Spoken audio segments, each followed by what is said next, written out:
We begin with that breaking news. CNN reporting that according to two sources briefed on the matter, the first charges have been filed in the investigation led by special counsel Robert Mueller. The charges are apparently still sealed under orders from a federal judge, so we don't know who the charges are against, and we don't even know what the charges are. NBC News has not yet confirmed this report, and no other news organization has confirmed it yet either, so we can only go by what CNN is saying at the moment. But according to their sources, a federal grand jury in D.C. today approved the first charges in Mueller's investigation. And joining us now are Ron Klain, former chief of staff to Vice Presidents Joe Biden and Al Gore, and a former senior aide to President Obama. He's also a former chief counsel to the Senate Judiciary Committee and was chief of staff to Attorney General Janet Reno. Also David Corn, Washington bureau chief for Mother Jones and an MSNBC political analyst, and Natasha Bertrand, political correspondent at Business Insider, and she's been closely following Russia's involvement in the 2016 U.S. presidential election. Thank you all. So I'm going to go around. I'm going to start with you, Natasha, just to get sort of your top line on what we're hearing now. And you know, what I was talking to Rachel about a little bit, does it feel like this might be, rather than the beginning of a story, maybe sort of the kind of crest of a story that began like 48 hours ago or so when we started to hear this alternate collusion theory? Absolutely. I mean, this kind of puts into context all of the distractions that we've been getting out of the, Republicans over the last week, and aided by the president this morning when he tweeted that now we know that there is no collusion between Donald Trump and Russia. It was all Hillary Clinton. The uranium story that mysteriously appeared after 7 years in the Hill last week. This was all very much foreshadowing something big to come. And, the fact that, the report that Mueller has filed these charges is an indication that he is moving very quickly to perhaps get someone to flip in the investigation, because prosecutors don't normally do charges this early in an investigation. So this is definitely something that's big. And it's moving pretty quickly. And Ron Klain, the idea here is that this, if this investigation is sort of wrapping up, it does impact in some way the investigations that are going on in the House and in particular in the Senate, where they seem to be a bit more serious, at least on the Senate intelligence side, about doing it. What do you expect to be staffers to be talking about tonight on that Senate side, thinking about their own investigations?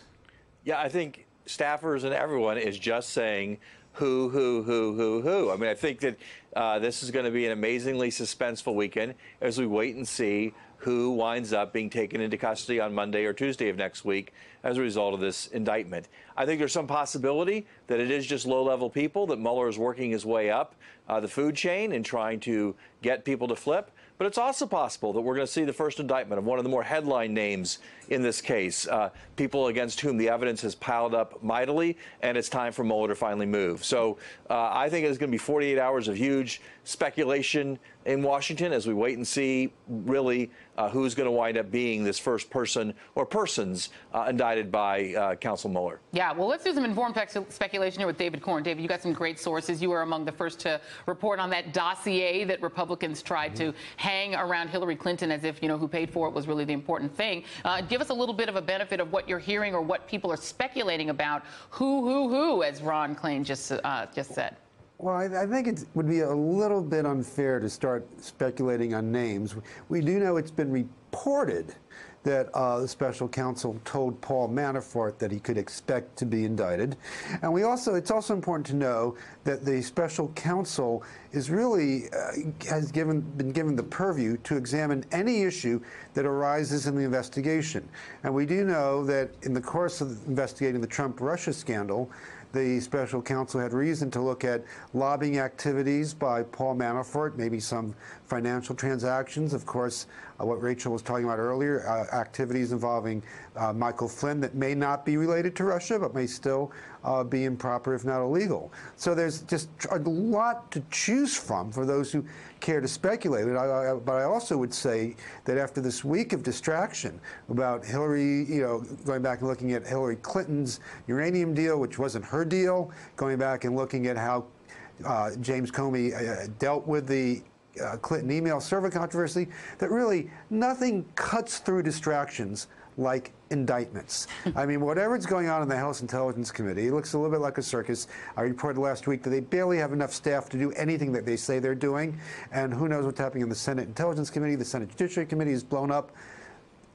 Indictments will concentrate the mind. Yeah, absolutely. And Natasha, I think David makes a really important point here, because I think that for a lot of people who are watching this whole thing that we sometimes call Russiagate or the Russia collusion story, the collusion is sort of the sexy thing that people talk about. But what we've been, the actual components of this investigation have involved a lot more sort of straightforward potential criminal activity, things like Foreign Agent Registration Act violations, things like potential money laundering, the sort of potential things that this could be. We shouldn't necessarily be looking for this to be a conclusion or an indictment that has the word collusion somewhere in it.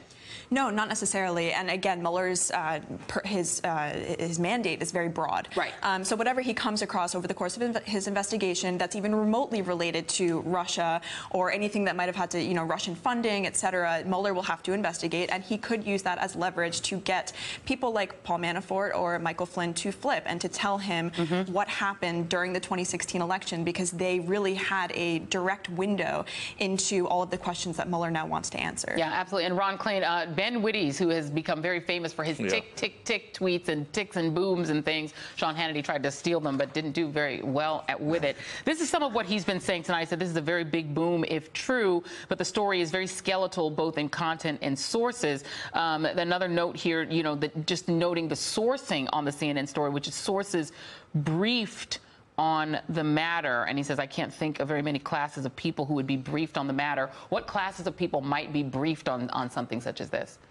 Well, they could be people who are lawyers or friends or family members potentially of the people who are about to be taken into custody. The indictment could be sealed because the person who's been indicted has been offered a chance to turn themselves in, and could be people involved in the arrangements for turning themselves in, people potentially at a courthouse or whatnot. So it's a pretty small group. I share David's view that it's a little bit irresponsible to speculate about exactly who this would be, but there's no question that if CNN is right, and if an indictment has been filed today, and if someone is going to either be arrested or turn themselves in on Monday or Tuesday, there would be a number of people who would be briefed on the logistics and the mechanics of doing that, and it's possible one of those people told CNN.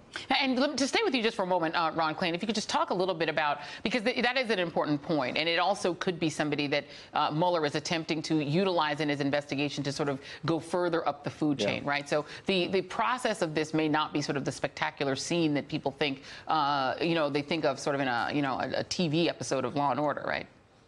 No, probably not. But I do think, I do think that this is also not the culmination. This is definitely not the end of it. I agree absolutely with your point a minute ago, Joy, that if people are waiting for the final scene of this collusion drama, that's not what we're getting at this stage in time. We're probably going to get either one of these individuals who is guilty of a series of other crimes, failing to file financial disclosures, taking foreign money from foreign sources without disclosing that, or someone who has some piece of information, some lower point on the totem pole that Mueller is going to work his way up to. So I think we've got to get our expectations for this set in the right place for what's going to happen early next week. Yeah, absolutely. And David, the other thing I was talking with Rachel about is this sort of notion that you've had certain people on Capitol Hill, obviously Devin Nunes is the most high profile of them, that seems to have been escalating their attempts to sort of protect and quarantine the White House by engaging in these alternate universe versions of the Russia scandal. Do you think it is fair to sort of draw a line between what you've seen on Capitol Hill, you're there in Washington, and the idea that something like this is coming and maybe sources were being briefed on it?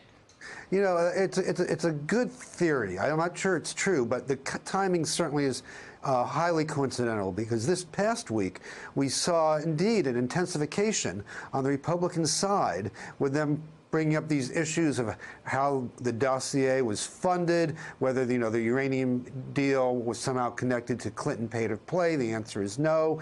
You bringing back the whole Jim Comey thing. I'm expecting them to go back to unmasking. Remember, that was one of the counter narratives. And the thing, to take a step back, because we can look at this in a very partisan way and say, look, it's obviously they're trying to deflect from the core of the issue here, which is what the Russians did and how Trump covered for that, whether he interacted with it directly.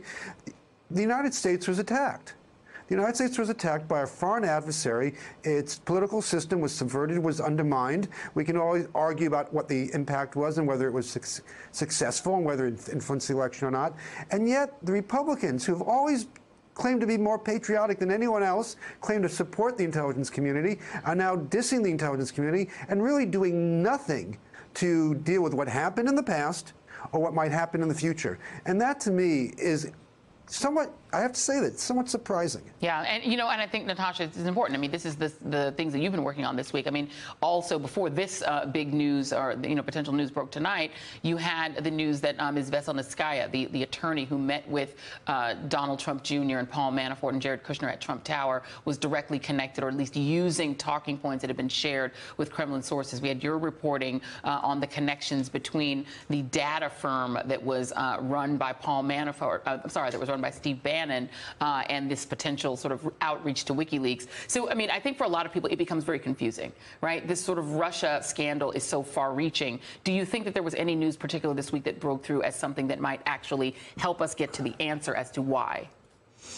Well, I think that the most consequential news, if confirmed, is definitely the Mueller charges. That just signals a complete escalation of it all. But also the news that Cambridge Analytica reached out to Julian Assange during the campaign. That is a really big indication that, and it's the first time that we've seen that an entity that was working directly with the Trump campaign was reaching out to Julian Assange and trying to get Hillary Clinton's emails from an entity that the U.S. intelligence community has concluded as a foreign intelligence agent, essentially. Yeah, absolutely. And it's important to point out that when they did that in July, there already was a pretty strong public record that the Russians were behind the stealing of the DNC emails and other materials. So they literally were saying, we're going to get into bed with someone who's probably working with the Russians in order to advance our political campaign. You can only imagine what would have happened if Obama or Clinton had been caught doing that. Yeah, absolutely. So, well, we can only imagine, Ron Klain, what Donald Trump is going to say or do, or how he might react this weekend. I don't know. Speculate for us. What do you think? What would you anticipate? I'm sure more tweets. More tweets.